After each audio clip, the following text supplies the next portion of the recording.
Hello friends, how are we today? What are your kitchen tools like? You know the holidays are coming. Well, who doesn't know the holidays are coming? The holidays are coming and we've got some more food to cook.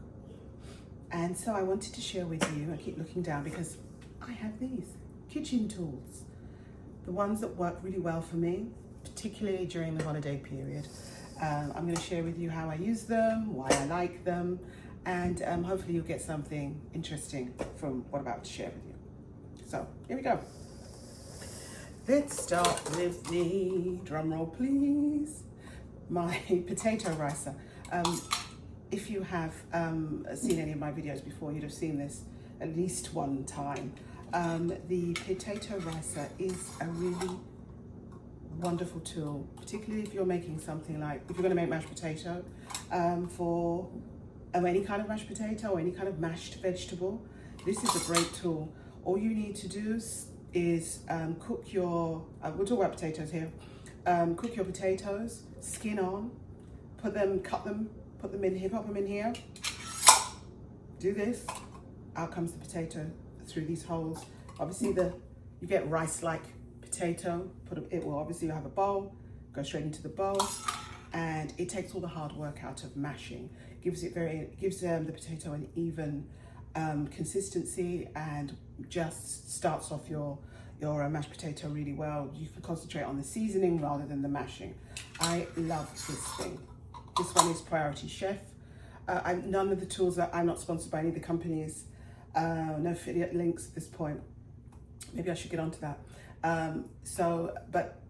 This is just something I've used for a while. Really like it. I think this is and maybe I had one years ago. I think this is the one I've had since I've lived in New York, but or maybe not. I don't know.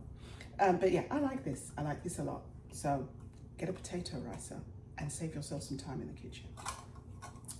All right, what else do we have? My next tool is the mandolin. How do we feel about mandolins?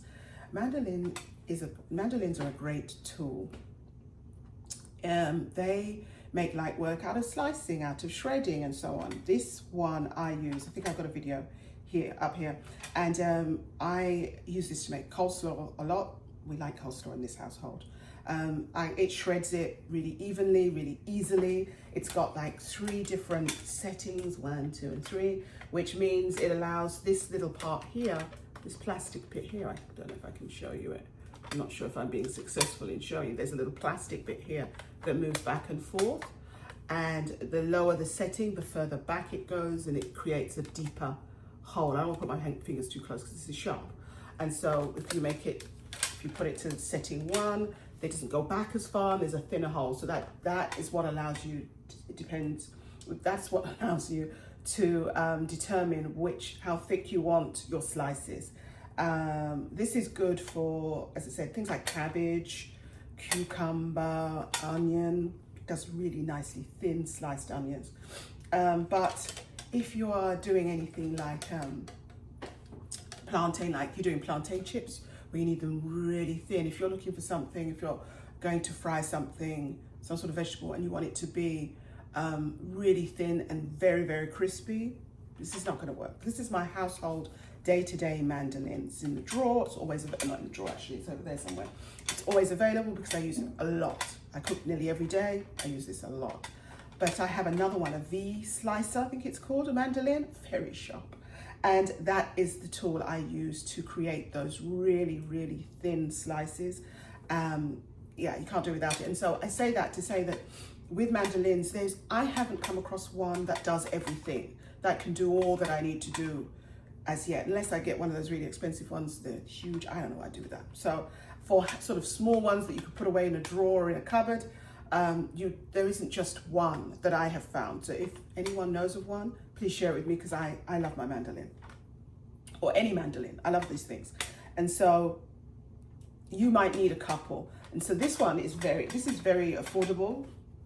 My V slicer, I think, was more money. I'm looking in my drawer because I'm looking for another piece. There's another piece that goes on top of this. Do I have it around? Yeah, bear with me a second. Found it. This, and I want to get this piece out because this is a 2-piece. You can put vegetable on here and then you do this. Sorry, you do this with it to guard your fingers. Mandolins are sharp. Be careful. And you will see on the video that I'm sharing with you, there's a piece left of the cabbage. I do not try to shred it because I value my fingers more.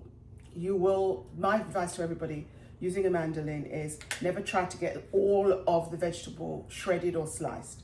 Leave, when it gets close to your fingers, you're not sure your fingers gonna pass away, is gonna pass clearly away from the blade. Leave it, use it for something else like stock or whatever. Put it in the fridge, put it in a Ziploc bag or something and use it for something else. Do not try to get as much as you can from the vegetable because you really need to guard your fingers because these things are sharp. It will slice a piece of your finger in no time. So be careful, be careful. But they're great. If you don't have one and you just get this little cheap one, this one's OXO. These are great. When I was growing up, I was taught to cook really early. I think I started cooking when I was 8, something really young. And it wasn't long before until I learned how to cut down a chicken. Because my mother, when we were younger, she used to buy pieces of chicken. Well, what are we doing that for? Pieces of chicken are much more expensive to buy than if you buy the whole thing and cut it up. So most of my life, that's what I've done. I think there was a time when I was flush for a bit of cash, I would buy some chicken pieces, but it's not financially, it doesn't make sense financially. And I can do lots of things with chicken, so I generally buy the whole thing, cook the breast separately sometimes I cut out the breast and roast the rest of the chicken and sort of cook it like it's a spatchcock chicken, and then use the breast for salads and stuff. So I generally buy a whole chicken. And so cutting it down is something I can do really easily because I've been doing it for years. And it doesn't take much to master. And in fact, you don't really need to master how to cook a chicken. There's just certain ways to get past pieces of cartilage and bone, and kitchen shears does that for you. You can do it with a knife. You've got a sharp knife, wonderful. And I used to do it with a knife when I was younger, excuse me. When I was younger, I did do it with a knife. That's how I was taught. But I found these to be much easier, quicker. It's just the way you can hold the chicken, and I've got a video of it. You can hold the chicken and cut along its joints. This will snap through bone. Well, you can break through the way where the bone joins, and you can easily cut through that. It's not going to cut through bone, but it will cut right between the two bones and just allow you to separate them. Cut through the flesh really easy. Most scissors also cut the skin really well. These do not. These are new. I've lost in this house somewhere are my favorite kitchen shears. I've lost my kitchen shears. I'm not going to accuse anyone of stealing. I'm not going to accuse anyone of using them in their bedroom and hiding them under the bed or losing them under the bed. But these aren't great for this. For some reason, they don't cut the skin that well. So I think I'm going to have to buy another pair. These are going to be my backup ones, or maybe I find my old ones. But still, shears are good. And these ones have, and this is why I bought these ones, they have like a serrated cutting edge, which is also apparently good for descaling fish. Sometimes when I buy fish, I cannot stand the scale on fish. If I see a little bit, I'm like, ooh. So I will, this was something I'm, no doubt, maybe it'll be my my fish descaler whenever that happens. I'm lucky I buy most of my fish from Fresh Direct, and they're really good at descaling. I get gifted by my cousin. The man in her life, he goes fishing, and I don't know who scales their fish, but they do a really good job. It comes clean and descaled. Once in a while, there's a scale or two, the errant scale or two, and this is what I'm going to use. So whenever you're ready, Cousin Tracy, send me that fish. Anyway, so these are great. If you are someone that cuts down chicken or wants to learn how to cut down chicken and don't see yourself doing it well with a knife, scissors I think is easier to do it with. And it's just easy, even if it's just meat and you're just cutting the flesh. It's much easier to do with the scissors than with a knife. So I've just started using my scissors. I use my scissors more. So what's next? Let me see. Let's talk about microplanes. Graters, as my mother would call them. I don't want this one. This one is actually a microplane. This is an old one, not the handle's broken. And it's a little dull, actually, because I've had this one for a very long time. So I rarely use this one. This is, I think I can still do nutmeg on it. But this one, I This one is my favorite now because it's very, very sharp. Who did I get this from? I just got it from Amazon. I don't know who these people are. But I got this from Amazon, and this is very sharp. You know, this will, I can zest a lemon with this in 2 strokes. That's it. Next line. And off we go again. This is really good, a really good microplane. What does it say up here? Oh, it's stainless steel. It makes light work out of things like zesting and nutmeg on your eggnog, and also mincing. Sometimes, you know, when it asks for you to mince garlic, seconds. Sometimes, again, this one is, because this is new, when it comes to garlic, I have to get a knife and do it just so that I don't waste all the garlic, to use a knife to do it, to push it through, because it's very sharp. So you have to mind your fingers on this one. On some of them, when they're new, I have another one here. This one is I guess, is this a microplane? Well, this one is by Microplane. This is another one I had for years because poor handle, it's died.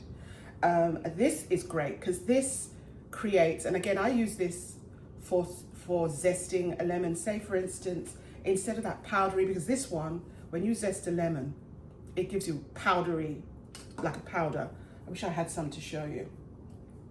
I used all my lemons in this ginger shot, but it will create such a, and I'm sorry, I'm gonna have a video, so it'll be fine. It will create like a powdery effect, consistency. This one gives you little short strips. So if you're dressing, you know, if you're doing a dessert and you want people to see that there's lemon, they'll see it on that, but it'd be a dusted effect. This one will have, there'll be like little short strips. This is quite, so it's a nice effect, and it's a nice idea to top on if you want people to actually see it, or if you want there to be some sort of mouth feel to say, for instance, lemon skin. For garlic, instead of the very fine minced, because it kind of mushes it, this will do little short shards of garlic. So that's why I have many of these things.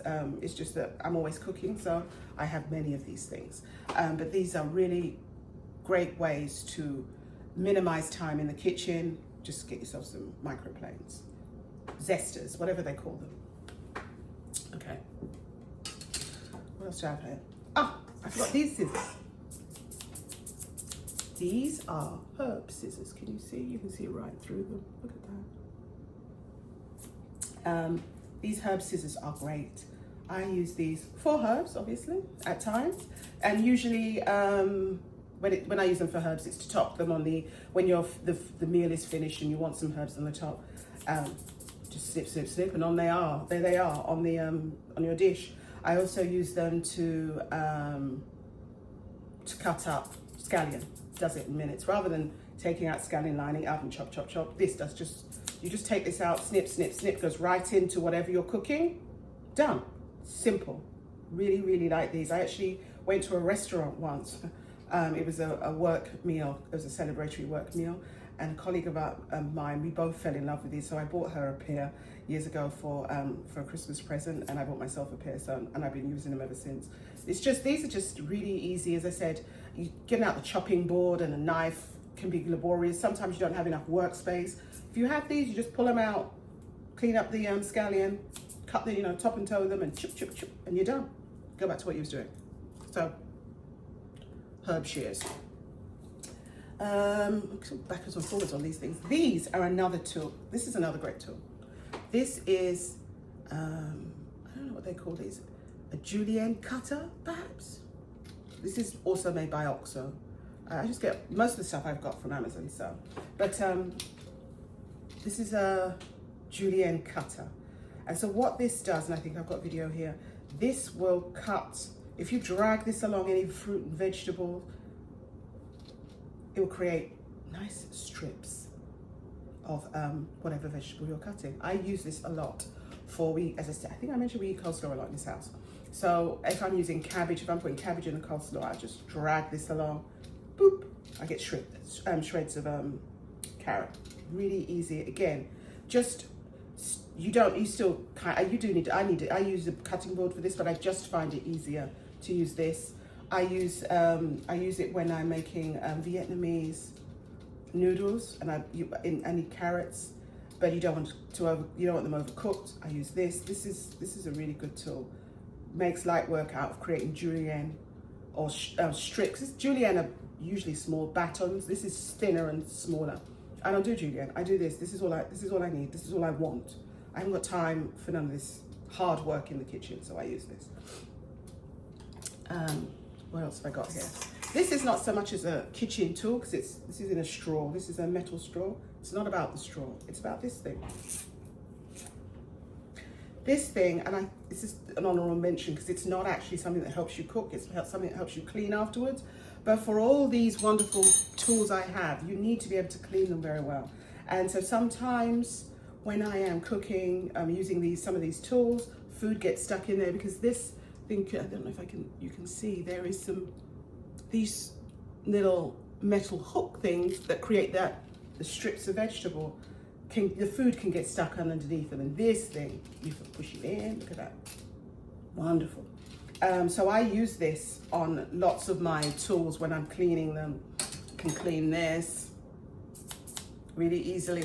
So that's why I thought I'd share this with you. So you can get these on Amazon. They clean everything. And so, if you've got this, for instance, and you get food stuck under here, all you have to do is this. It cleans them. These are great. Okay. What's next? Meat tenderizer. Love her. Need her in my life. So this is meat tenderizer. Has a flat side and a side with pointy. Really kind of hurts. Great for an intruder. I am not advocating violence. Just a thought. Anyway. So this is great. I use this, and I've got a video illustrating, to beat my meat. Sorry. To flatten my meat. So I use it particularly on chicken to level out the chicken breast. Let's see, I've lost all focus. So with chicken breast, I enjoy making chicken strips for the young one in our household, and I make chicken milanese a lot. We love chicken milanese. Some crispy fried chicken with some panko breadcrumbs with a little bit of seasoning and a side salad. Oh, we like it. So this tool I use when I cut the chicken breast off the bone, because as I said, I generally don't buy chicken breast cut up. It's too expensive. Buy the whole chicken. And the way these chickens come these days, it's breast heavy. There's so much breast that it's great to make chicken milanese with.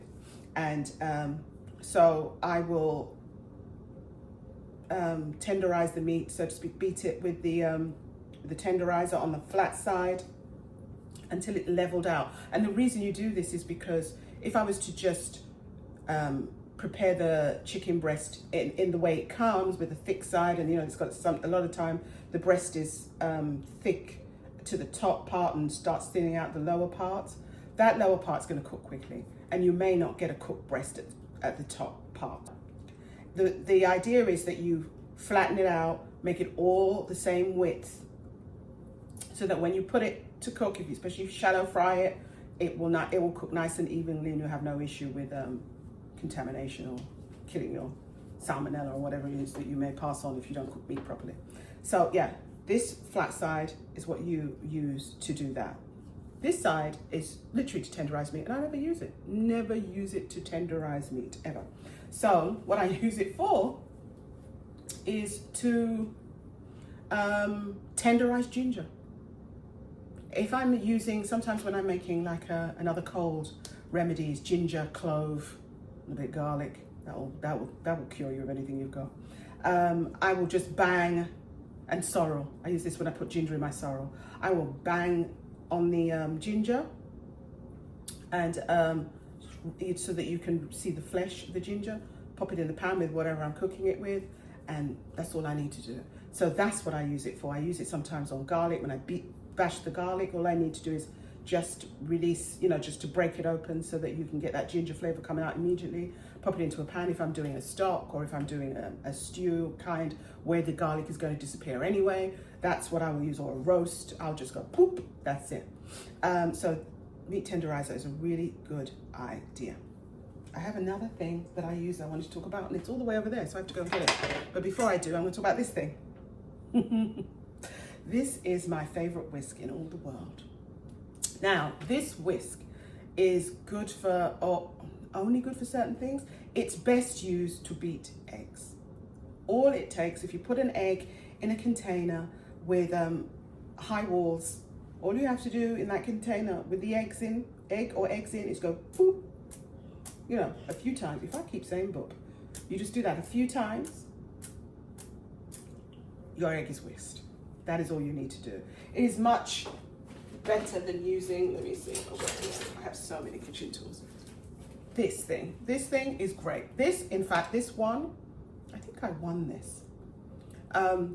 This one is great if you are whisking up, combining dry ingredients like flour and baking powder and that sort of thing. This is generally what I use this for. It's way too much work. It's harder to whisk an egg using this kind of whisk for me. This is the one I use. She's great. I should name her. In fact, there's times people have come around, they see me whisk an egg and they're like, what is that? So I'm surprised. I would not be surprised if you have not seen it before, but it's a great tool, great tool. And so now I have to go and get the last one. Bear with me. I have so many kitchen things that they are not all in the kitchen, but that's my problem, not yours. So here, let me move this out of the way. Here is my last tool. Cheesecloth. Cheesecloth is a great tool. I always have some. It can be a bit expensive, I think. I think you can get it online easily. It's great. I use this in actual fact to make my ginger shot. Ooh, some more.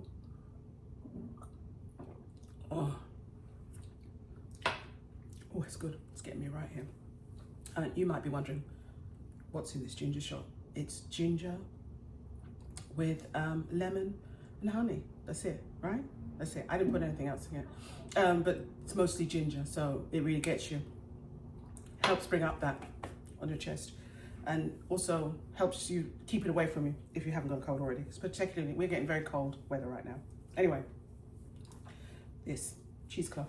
I use this to create this ginger shot by, and the reason I not create the ginger shot, I use this as part of making the ginger shot because what you have to do with to create this ginger shot is to blend the ginger and just with a bit of water. You can use, some people use coconut water, I just a little bit of water, and you then need to separate the pulp that is created from the actual juice.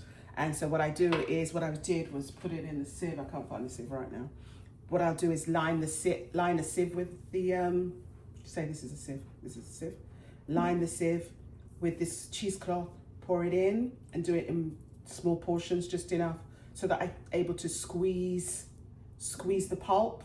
The juice comes out, falls in the bowl, pulp stays in here, tip out the pulp. And even when you're using it, and this is great, things don't stick to the actual cheesecloth. You can just tip it off while you're even in the middle of the process. If you find that some of the debris, some of the pulp is sticking to it, you just wash it off, rinse it off, keep going. Cheesecloth is really, really good tool. You can, for those of you for the holidays that is cooking turkey, I know in the UK it's traditional to cook turkey at Christmas. This, if you soak this in butter, melted butter, and put this on top of your turkey on the breast, it will help to keep the breast moist. So this is a cheesecloth. Cheesecloth will help you separate juice from pulp. It will help you, and it will also help you retain moisture in anything you're cooking in the oven. So, or things you're cooking, not anything, things you're cooking in the oven. So cheesecloth is a really good tool to have. I always have some. Actually, when I'm making sorrel, I'm going to make some sorrel during the holidays. that's how I separate the sorrel from the juice. So I always need these. And sorrel is bright, deep red. These don't stain for some reason. It's fantastic. I love this stuff. So if you come across some, find some online. If you're cooking a turkey and you want to give it a try, just get one of these. And you know, you don't get much. Well, I didn't get much anyway. I thought to myself, this isn't going to last me very long, is it? Forgetting that cheesecloth, you just keep reusing. This is stuff, what's left that I haven't used so far. I've been using a piece for a very long time for lots of my juicing and stuff. So I don't cook turkey. So, well, it's not true. I don't cook a whole turkey. I don't like that stuff. So yeah, I haven't found a need to use it for roasting a turkey. But those are my tools I use, and I think some of these will be great during the holidays. If you're thinking of adding tools to your kitchen, what's the word I'm looking for? Haul's not the right word. If you're looking to add some tools to your kitchen, any of these will be a really good idea and will last you for years to come. And I think you'll find them great. If there's others you thought to yourself, well, hang on, what about this? Give me a shout and let me know. Let me know what tools you're using. And share them with me, and I'll share them with everyone else. And perhaps I'll give them a try out and see how I feel about them. So if you've liked this content today, thank you for staying to the end, if you stay to the end. And if you have, I would appreciate it if you'd like this video, perhaps subscribe if you haven't already, share the video with anyone you know that might be interested in kitchen tools as we're coming up to the holidays. And I'll see you soon. I'm here once a week, every Saturday or Sunday.